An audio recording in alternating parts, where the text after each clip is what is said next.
नमस्कार, मैं प्रद्युमन जोशीला हरियाणा की राजनीति का एक ऐसा नेता जिनकी वर्षों से मंत्री बनने की हसरत, उनकी खुद की भी उनके कार्यकर्ताओं की भी, लेकिन अब तक पूरी नहीं हो पाई है। तीसरी बार के विधायक हैं, प्रदेश की राजनीति में अपना एक नाम है, लेकिन मंत्री बनने वाला ठप्पा अब तक नहीं लग पाया है। कुछ घंटे की बात है, उसके बाद ये क्लियर हो जाएगा कि क्या भविष्य में ये नेताजी मंत्री बन पाएंगे या मंत्री बनने की इच्छा ही रह जाएगी।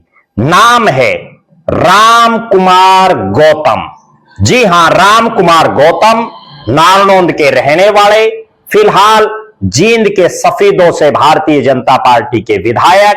उससे पहले 2005 में नारनौंद से भारतीय जनता पार्टी के विधायक और विधायक दल के नेता भी रहे।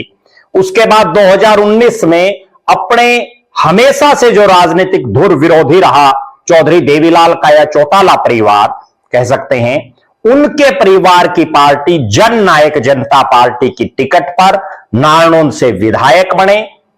फिलहाल तीसरी मर्तबा वो सफीदों से विधायक बने हैं, 2 बार नारनौंद और 1 बार सफीदों।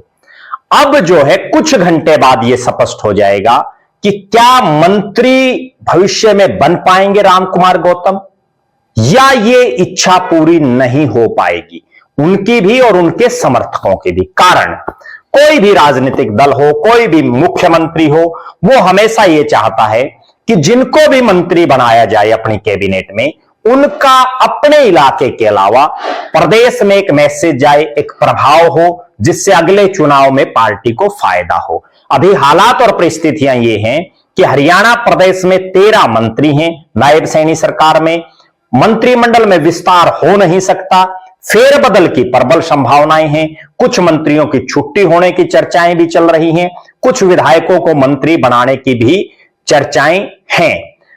एक नाम ऐसा है राम कुमार गौतम, जिनका राजनीति में बड़ा लंबा तजुर्बा रहा, लेकिन जेजेपी जब बीजेपी के साथ अलायंस में थी तब भी वो लगातार सुर्खियों में रहे। मंत्री ना बन पाने का मलाल उनके चेहरे पर, उनकी जुबान पर बार बार आता रहा और यही एक कारण रहा कि दुष्यंत चौटाला के साथ भी जो है वो बहुत लंबे समय तक राजनीतिक तौर पर नहीं चल पाए।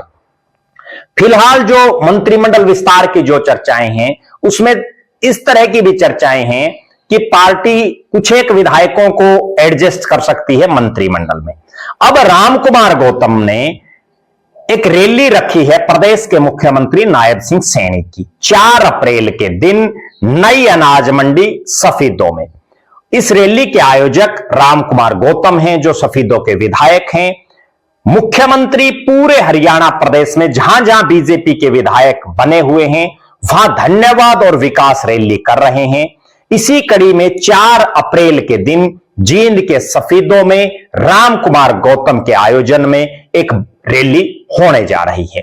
इस रैली से पहले मैं आपको यह बता दूं कि 2024 के चुनाव में जब हर तरफ बीजेपी की एक आंधी दिखाई दे रही थी और विशेषकर सफीदों और इसके आसपास के इलाके में तो बीजेपी का अपना एक प्रभाव था, भारतीय जनता पार्टी ने नारनौंद से उस समय के विधायक राम कुमार गौतम को सफीदों से टिकट दिया और सफीदों से टिकट तो उनको दे दिया, लेकिन वो बड़े मामूली अंतर से चुनाव जीत पाए। और वो तब जीत पाए जब सुभाष देसवाल गांगुली, जो उस समय के सिटिंग विधायक थे, वो कांग्रेस के प्रत्याशी रहे और पूर्व विधायक जसबीर देसवाल निर्दलीय चुनाव की मैदान में आ गए। यानी 2 देसवाल यानी 2 जाट बड़े चेहरे चुनाव लड़ रहे थे और उसका कहीं ना कहीं सीधा फायदा राम कुमार गौतम को हुआ और वो मामूली वोटों से चुनाव जीत गए।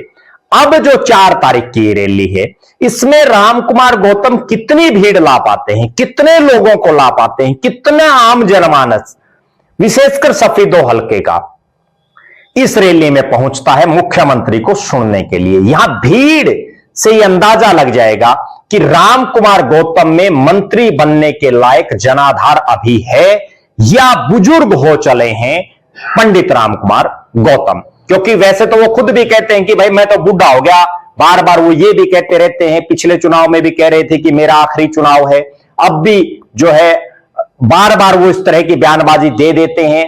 कई बार वो ये भी कहते देते हैं कि विधायकों की कुछ नहीं चलती भाई, विधायकों के पल्ले कुछ नहीं है, तो क्या वो मंत्री बन पाएंगे?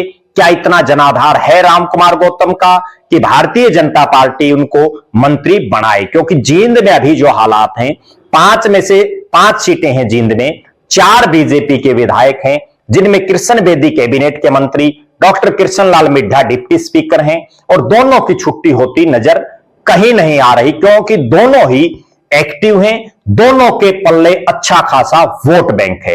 अब रामकुमार गौतम अपनी कैसे ताकत दिखा पाते हैं, रामकुमार गौतम कितनी मजबूती के साथ इस रैली को कामयाब कर पाते हैं, इस बात पर हमारी निगाहें हैं। 2 ब्राह्मण चेहरे प्रदेश की सरकार में मंत्री हैं, गौरव गौतम और अरविंद शर्मा, और 3 होना तो बड़ा मुश्किल लग रहा है।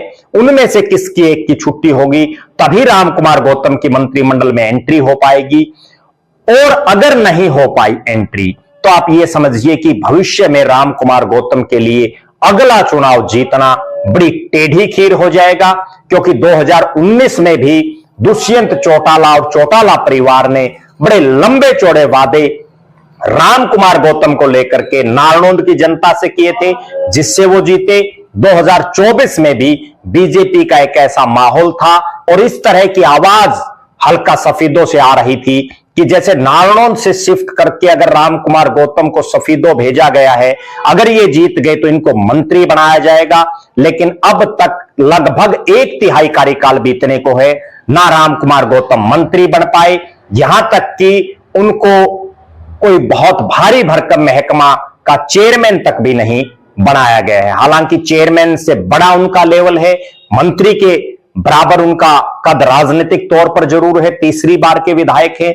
यहां तो पहली बार के विधायक या दूसरी बार के विधायक भी प्रदेश की नायब श्रेणी सरकार में मंत्री बने बैठे हैं।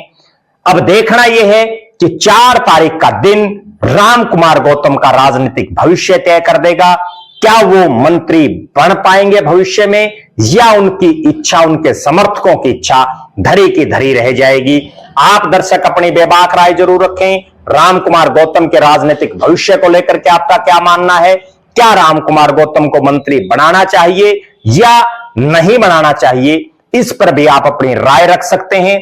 सफीदो विधानसभा क्षेत्र में और कौन ऐसे मजबूत चेहरे आपकी नजर में हैं जो 2029 के विधानसभा चुनाव में प्रदेश की सबसे बड़ी पंचायत विधानसभा में पहुंचने के लिए जोर आजमाइश अभी से शुरू कर रहे हैं? हमारी नजरें 4 तारीख की इस रैली पर बनी हुई हैं। बहुत बहुत धन्यवाद। आपका अपना प्रद्युमन जोशीला।